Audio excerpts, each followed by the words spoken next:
그리고 그 외에 이 보도 관련한 의문점은 없습니까? 일단 취득 보도 관련해서 먼저 취득 일자라든가 뭐, 말씀을 좀 드려보면 이 TV조선이 최초의 보도를 한 게 최초 보도인지 모르겠는데 일단 검색상 나오는 게 지난 6월 15일 날 저녁 7시 30분에 뉴스판이라는 프로그램에서 보도가 됩니다. 그리고 주광덕 의원이 블로그에도 올렸고 보도자료를 냈는데 거기에 이제 뭐 자기가 그 법원행정처에다 이 판결문을 요구를 했다라고 하면서 요구한 일시가 6월 15일이에요. 뭐 시각은 안 나오는데. 그리고 취득한 때도 6월 15일입니다. 그러니까 법원에서 받았다는 거죠. 당일날 바라받았군요. 그리고 주광덕 의원이 이 내용을 가지고 기자회견을 한 게 다음 날이 16일 11시예요. 단독으로 했죠. 그러면은 이 16일 11시가 되기 전에는 주광덕 의원과 법원 쪽을 제외한 다른 곳은 이 판결문을 가지고 있을 수가 없죠. 그렇죠. 그런데 TV조선은 그 전날 저녁 7시 반에 벌써 보도를 했단 말이에요. 그럼 TV조선은 갖고 있었다는 얘기죠. 이렇게 생각해 볼 수 있겠네요. 그러니까 법원행정처는 이제 이 해명대로라면 법원행정처는 주 의원에게 요청받은 즉시 발급해 줬고 즉시 거의 뭐 당일 요청하고 당일 발급했다는 거가 되니까요. 그리고 주 의원은 자료 취득 즉시 기자회견을 하기 전에 TV조선에 먼저 넘겨준 걸로 추정할 수 있을 것 같은데요. 그럴 수도 있죠. 그럴 수도 있는데 그럼 그 과정은 문제죠. 왜냐하면 왜 TV조선에 주느냐, 그러니까 왜 일개 언론사에 주느냐라는 거죠. 이것은 주 의원이 지금 주장하고 있는 게 뭐냐면 공공의 이익에 관한 거다라는 거거든요. 공공의 이익을 관한 거면 그러니까 그 16일 11시에 한 기자회견 이거는 어떻게 보면 이해는 가요. 그러니까 공공이 알 수 있도록 한 거니까. 그런데 TV조선에 그냥 얘기하지 않고 만약에 지금 공장장님 말씀하신 대로 그런 절차로 줬다면 이거는 공공의 이익에 관련된 절차가 아니죠. 그 공공의 이익 말씀하시니까. 그러니까 지금 말씀 듣고 두 가지가 떠오르는데 하나는 뭐냐면 그 법원행정처가 자료 요청을 받은 즉시 이런 민감한 개인정보 자료를 당일 바로 넘겨주는 게 제가 알기로는 상당히 이례적인 것이 왜냐하면 이 자료 요청이 강제 조항이 아니잖아요. 제가 알기로는 정보 요청을 하면 부처 내에서 자기 내규에 따라서 자체 판단을 해서 공개하지 않는 정보가 사실 상당히 많고 민주당이 야당 시절에는 뭘 달라고 해도 그 자료 공개를 하지 않는다고 워낙 그래서 힘들다는 소리를 많이 했었는데 이건 굉장히 빨리 준 케이스가 돼서 그게 좀 이례적인 게 하나 있고. 근데 이건 판사님이 모르실 부분이니까 저희가 따로 인터뷰를 해보겠고요. 또 하나는 지금 이제 공공의 이익, 그래서 이 보도 금지는 공공의 이익, 이해에 부합하기 때문에 그럴 경우에는 위법성이 조각될 수 있다고 주 의원이 이제 주장을 했습니다. 그러니까 이게 개인정보지만 공공의 이익을 위해서 공개할 수 있는 것이다.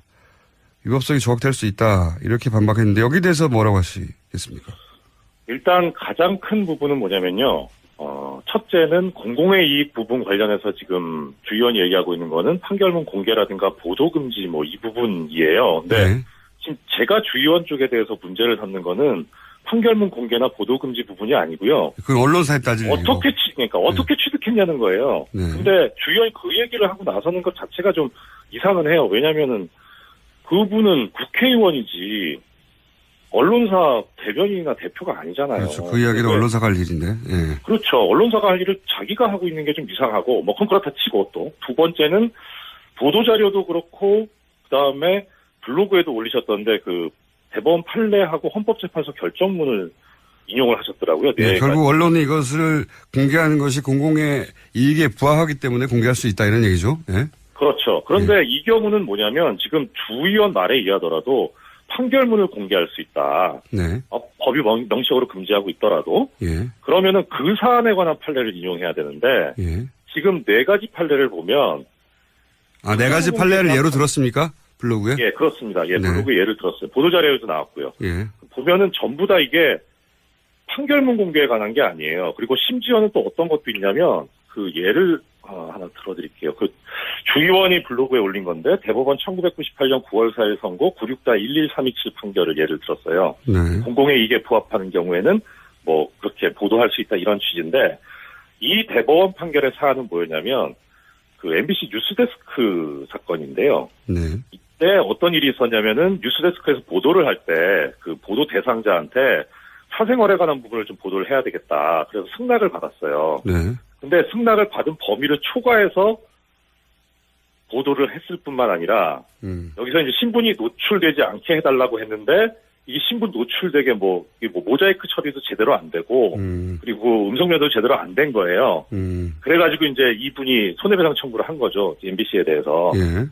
그러니까 여기에 대해서 이제 대법원이 판시하면서 뭐라고 했냐면 그 일반론적인 주장은 맞다. 공공의 이익에 부합하는 건 맞는데 지금 이 사안에서는 뭐냐면 주변 사람들이 이 촬영된 사람이 피해자인 걸 알 수 있도록 했다. 그리고 이거 승낙 범위를 초과한 거다. 그래서 이건 부당하게 사생활을 공개한 거다. 하니까 1,000만 원 손해배상해라 해가지고 이거는 공공의 이익에 부합하지 않는다는 사안을 판단을 한 거예요. 반대 사례네요, 오히려. 반대 사례를 지금 블로그에 올리셨더라고요. 그래서 아니 뭘 이런 거를 올리셨나 싶고 또 하나 예를 들자면 헌법재판소 결정인데 판사님이시니까 너무 자세히 하시는군요.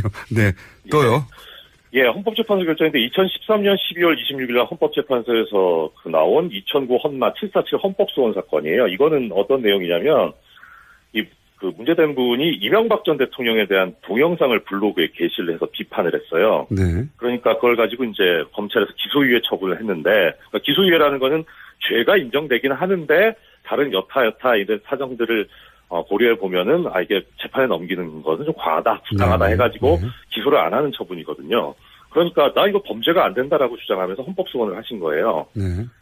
근데 이 헌법재판소에서 판시할 때 뭐라 그랬냐면 일단 사안은 어떻게 됐냐면 이 분이 올린 동영상에 이명박 전 대통령이 전과가 수십 개 있는 범죄자다. 그다음에 이명박 대통령이 개인적인 이익을 위해서 국가정책을 무리하게 결정해서 추구하고 있다. 역사상 우리나라를 사상 최악의 위험한 상황에 처하게 했다.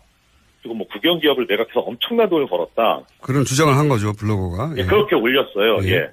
그렇게 돼 있는데 검찰이 뭐라고 이제 판단을 했냐면 이렇게 한 사실은 인정이 되는데 초범이고 동영상 직접 제작한 것도 아니고 그리고 이 블로그에 보니까 접속자도 많지 않고 소수의 아는 사람들만 오늘 올라오는 거고 그리고 블로그도 폐쇄했으니까 이런 거 참작해서 재판에 넘기지 않겠다 이렇게 한 거예요. 그러니까 이제 여기에 대해서 이제 헌법재판소가 뭐라 그랬냐면 일단 이 나온 사실의 중요한 부분이 객관적 사실과 합치된다.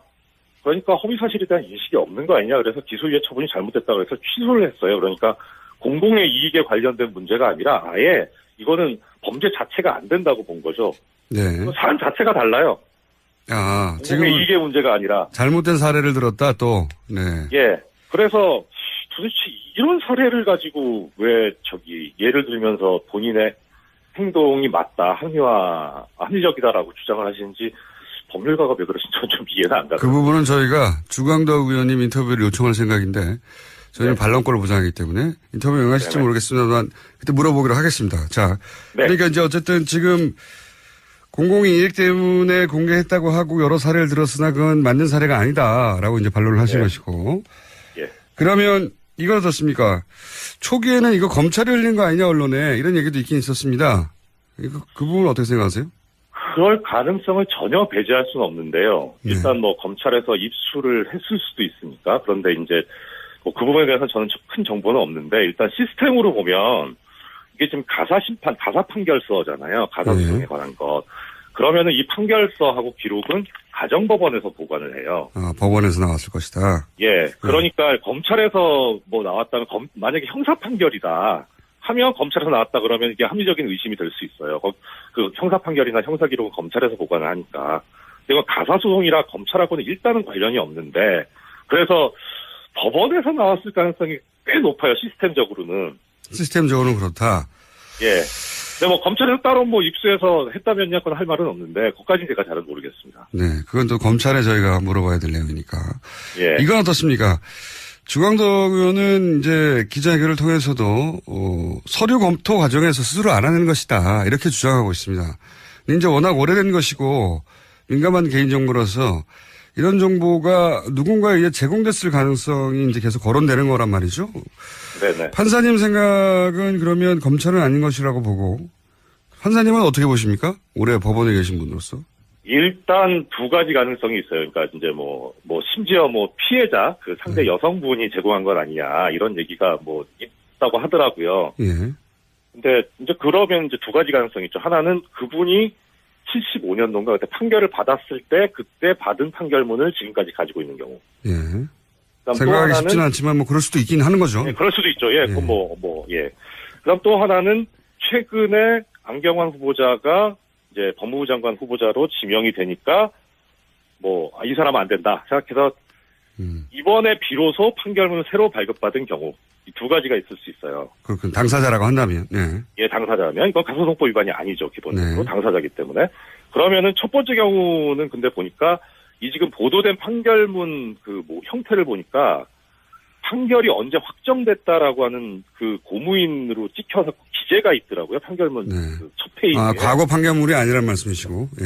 그렇죠. 예. 새로 만약에 발급받은 거다.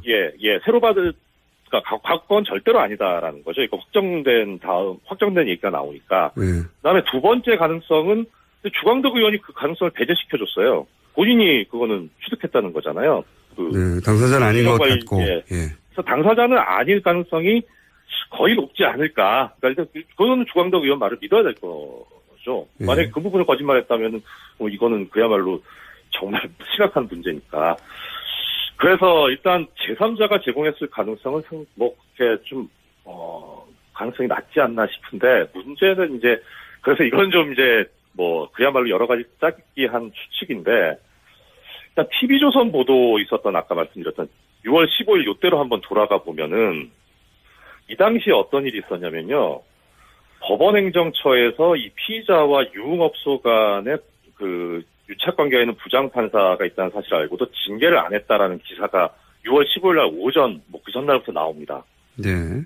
예, 그러면 법원 입장에서 보면은, 이게 지금 검찰 지금에서 나오는 개혁 얘기도 이영렬 전 중앙지검장이나 안태근 검찰국장이 이제 부적절한 술자리를 가지고 거기서 이제 돈이 오갔다는 거잖아요. 처음에 거기서 출발했죠. 예. 거기서 출발했죠. 그러니까 이 사안이 법원 개혁의 출발이 될 가능성이 있다고 보여요. 검찰에서 그렇게 불거진 사안의 전례를 볼 때 이렇게 그렇죠. 이제 법원행정처에서 부장판사가 피의자 유흥업소 간의 문제를 알고 있었는데도 징계를 안 했다.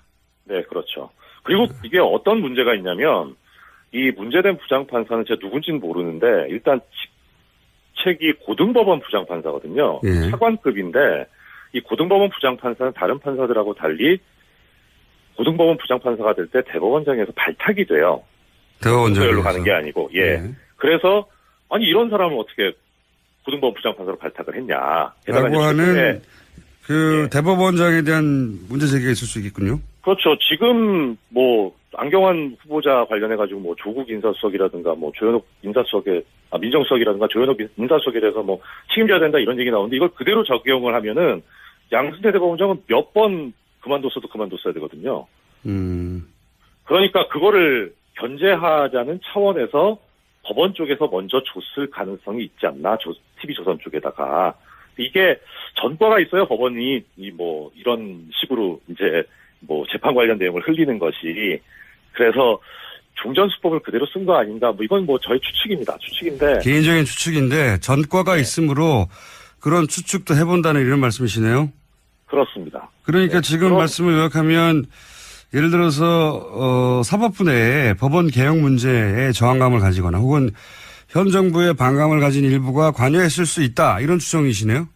그렇죠. 예. 특히나 양대법원장 같은 경우에는 지금 법원 내부에서도 지금 목소리가 나오고 있고 오늘 전국 법관 대표자 회의가 있잖아요. 그러니까 내부적으로도 문제가 있는데 이거를 외부로 해서 눈을 돌리려는 그런 시도일 수도 있고요. 그러니까 상당히 필요성이 있죠. 근데 이제 그 과정에서 보면 법원에서 이제 자료를 줬다가 계속 수소를 얘기하고 있어서 좀 그렇습니다만은 자료를 줬다가 이게 아까 말씀드린 가사소송법 위반 문제가 생기니까 국회를 통해서 가면은 적법해질 수 있지 않느냐 해서 주광덕 의원을 섭외를 하지 않았을까. 알겠습니다. 여기서부터는 예. 개인적인 추정이시고 제가 이제 어떻게 됐을 거냐 한번 추정해 달라고 하니까 하신 건데 여기서 네. 요지는 그러네요. 그러니까 지금 청와대에서도 이제 검찰 개혁에 관한 조직적 반대 움직임이 있다 이런 이야기가 흘러나왔는데 네. 청와대는 이제 각종 촉보가 모이니까 뭐 근거를 가지고 얘기했겠죠. 이제 지금 판사님 이야기로는 법원에서도 법원 개혁 문제에 대해서 저항감 혹은 뭐 현 정부에 대한 반감 가진 사법부의 일부가 이 사안에 관여했을 수도 있다. 네, 그렇죠. 과거 전례가 있기 때문에 그런 추정을 해본다. 제가 법원 쪽에 오래 있어가지고 그래서 그런지는 모르겠습니다만 저는 법원 쪽에 의심이 강하게 들거든요. 그래서 법원에 오래 계셨기 때문에. 오히려 지금 이제 주의원이 기자회견도 하고 나오고 그러는데 솔직히 저 주의원에 대해서는 별 그건 없어요. 그건 뭐 이분은 오히려 어떻게 보면은 이런 알리바이가 만들어지는데 도구로 이용당한 거 아닌가 그런 느낌이 좀 들거든요. 알겠습니다. 워낙 법원에 대해서 문제의식이 많으셔가지고 주요인에 관해서는 아까 가사소송법이라든가 이런 문제 정도의 지적인 것이고 이 본질은 결국은 법원 내의 문제가 아니냐 이렇게 보시는 거군요. 네, 그렇죠. 법원 내 문제하고 그다음에 이렇게 새 정부의 어떤 인사 문제라든가 정책 개혁 방향에 대해서 저항하려고 하는 언론사. 언론 적폐와 법원 적폐 문제가 아닌가 싶습니다, 저는. 알겠습니다. 오늘 여기까지 듣겠습니다. 오늘 말씀 감사합니다. 알 수 있도록 한 거니까. 그런데 TV조선에 그냥 얘기하지 않고 만약에 지금 공장장님 말씀하신 대로 그런 절차로 줬다면 이거는 공공의 이익에 관련된 절차가 아니죠. 공공의 이익 말씀하시니까. 네. 지금 말씀 듣고 두 가지가 떠오르는데 하나는 뭐냐면 법원행정처가 자료 요청을 받은 즉시 이런 민감한 개인정보 자료를 당일 바로 남겨주는 게 제가 알기로는 상당히 이례적인 것이 왜냐하면 이 자료 요청이 강제 조항이 아니잖아요. 제가 알기로는 정보 요청을 하면 부처 내에서 자기 내규에 따라서 자체 판단을 해서 공개하지 않는 정보가 사실 상당히 많고 민주당이 야당 시절에는 뭘 달라고 해도 자료 공개를 하지 않는다고 워낙 그래서 힘들다는 소리를 많이 했었는데 이건 굉장히 빨리 준 케이스가 돼서 그게 좀 이례적인 게 하나 있고. 근데 이건 판사님이 모르실 부분이니까 저희가 따로 인터뷰를 해보겠고요. 또 하나는. 주변인이나 대표가 아니잖아요. 그렇죠. 그 이야기는 언론사가 할 일인데. 예. 그렇죠. 언론사가 할 일을 자기가 하고 있는 게 좀 이상하고 그건 그렇다 치고 또 두 번째는 보도자료도 그렇고 그다음에 블로그에도 올리셨던데 대법원 판례하고 헌법재판소 결정문을 인용을 하셨더라고요. 네, 결국 언론이 이것을 공개하는 것이 공공의 이익에 부합하기 때문에 공개할 수 있다 이런 얘기죠. 네. 그렇죠. 그런데 이 경우는 뭐냐면 지금 주의원 말에 의하더라도 판결문을 공개할 수 있다. 네. 법이 명시적으로 금지하고 있더라도 그러면은 그 사안에 관한 판례를 인용해야 되는데 지금 네 가지 판례를 보면 네 가지 판례를 예로 들었습니까? 블로그에? 예, 그렇습니다. 블로그에 예를 들었어요. 보도자료에도 나왔고요. 보면은 전부 다 이게 판결문 공개에 관한 게 아니에요. 그리고 심지어는 또 어떤 것도 있냐면 예를 하나 들어드릴게요. 주의원이 블로그에 올린 건데 대법원 1998년 9월 4일 선고 96-11327 판결. 그리고 그 외에 이 보도 관련한 의문점은 없습니까? 일단 취득 보도 관련해서 먼저 취득 일자라든가 말씀을 좀 드려보면 이 TV조선이 최초의 보도를 한 게 최초 보도인지 모르겠는데 일단 검색상 나오는 게 지난 6월 15일 날 저녁 7시 30분에 뉴스판이라는 프로그램에서 보도가 됩니다. 그리고 주광덕 의원이 블로그에도 올렸고 보도자료를 냈는데 거기에 이제 자기가 법원 행정처에다 이 판결문을 요구를 했다라고 하면서 요구한 일시가 6월 15일이에요. 시각은 안 나오는데. 그리고 취득한 때도 6월 15일입니다. 법원에서 받았다는 거죠. 당일날 바로 받았군요.